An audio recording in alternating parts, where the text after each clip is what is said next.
Hi, welcome to our review video. We're going to be taking a look here at creating a phylogeny. As you can see, I have my pipe cleaners in front of me.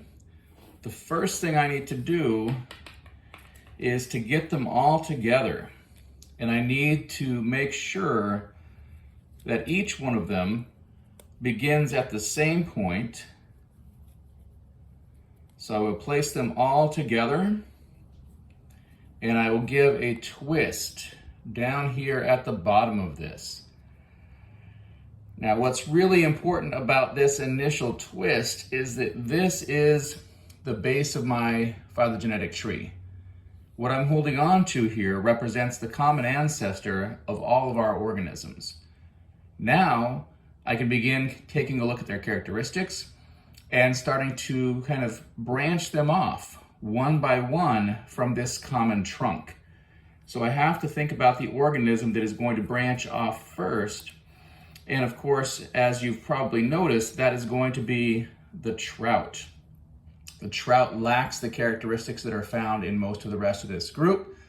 So the trout goes off on its own. We would say that this is going to diverge from the rest of the group. The rest of the group will remain twisted together.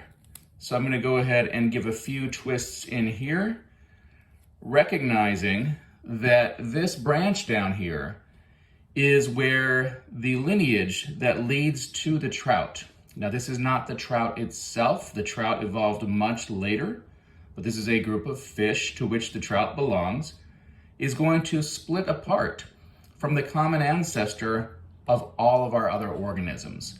So this particular divergence time is 435 million years ago.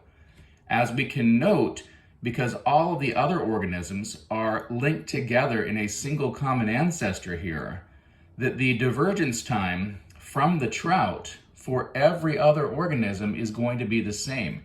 Each one of them diverged from the lineage that led to the trout 435 million years ago. Now, of course, I do have this lineage, which I'll give a couple more twists to, extending away for a little while. And then we're going to recognize that there is another branch. And it can, of course, go off to either side. I'm actually going to go ahead and take that here off to the left. That's going to be our salamander. So after the common ancestor of all of these organisms split apart from the lineage that led to the trout, the salamander then split apart from all of the other organisms. So we're going to twist all the other organisms together, recognizing again that this divergence that we're talking about here is between the lineage that leads to the salamander and then this other lineage, which is going to include all of our other organisms. Now, if we ask ourselves what they have in common, of course, they're going to have in common the amniotic egg. Therefore, this would be the common ancestor of all amniotes. And the amniotes split apart from the other tetrapods, the amphibians, around 352 million years ago. So we could take a look here at things like the cow, the human, the gecko, the crocodile, and the pigeon. And any one of those, we could say, diverged from the salamander 352 million years ago. Now, of course, we're going to have another major event here pretty soon. I need to get the gecko over here with the pigeon and the crocodile, and the cow and human need to be over on the same side. So I will twist together the cow and the human. And I can twist those almost to their tip, and I'll explain why in just a moment. And then I want to twist together the gecko, the crocodile, and the pigeon. So I'm going to go ahead and give those a twist. So what we can see here is that sometime after that common ancestor of all amniotes split apart from the lineage that led to the salamander, we're going to see another split. And this is going to be a split that is going to, on one branch, leave the mammals. the human and the cow. And that's this branch over here. And on the other branch is going to leave what we traditionally refer to as the reptiles.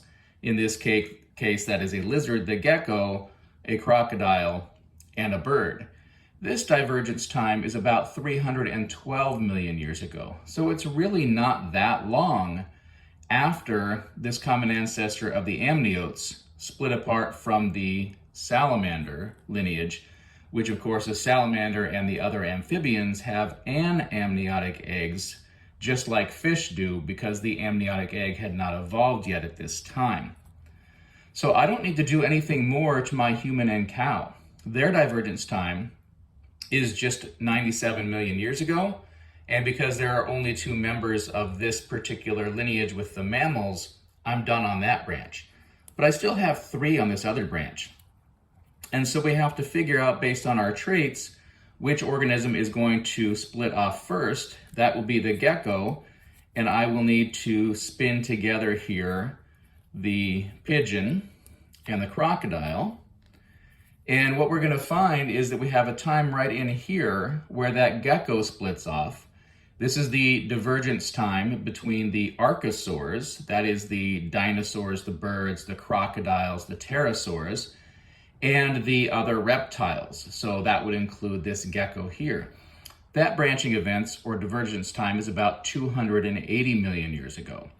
And then we have another divergence time between the crocodiles and the pigeons, which of course, being birds, evolved within the dinosaurs. That divergence time is 237 million years ago, give or take a little bit. So as we kind of look at our phylogenetic tree here, there are some basic kind of things that we can come up with as we take a look at it. Number one, as I get closer to the tips, whichever node occurs close to the tips is likely a more recent divergence time. Now, we don't have enough information here to let us know that this cow and human split is much more recent than this crocodile and pigeon split. We just know that those are the two most recent on their various branches. That is, that the pigeon and crocodile split apart more recently, or diverged more recently, than did the gecko and the common ancestor of the pigeon and crocodile. We can also look at this and say, I know that the pigeon diverged from the lineage the gecko is on the same amount of time ago as the crocodile did, because the crocodile and pigeon shared a common ancestor at the time that they diverged from the lineage that led to the gecko, in exactly the same way that the common ancestor here of all tetrapods, that would be the amphibians, the reptiles, and the mammals, split apart from the lineage of fish that eventually led to the trout here. So we would say that this common ancestor is what split apart from this lineage. Again, not yet the trout would evolve later, but it's the lineage the trout evolved on. Therefore, the salamander, pigeon, crocodile, gecko, cow, and human all diverged an equal time ago from the lineage that led to the trout.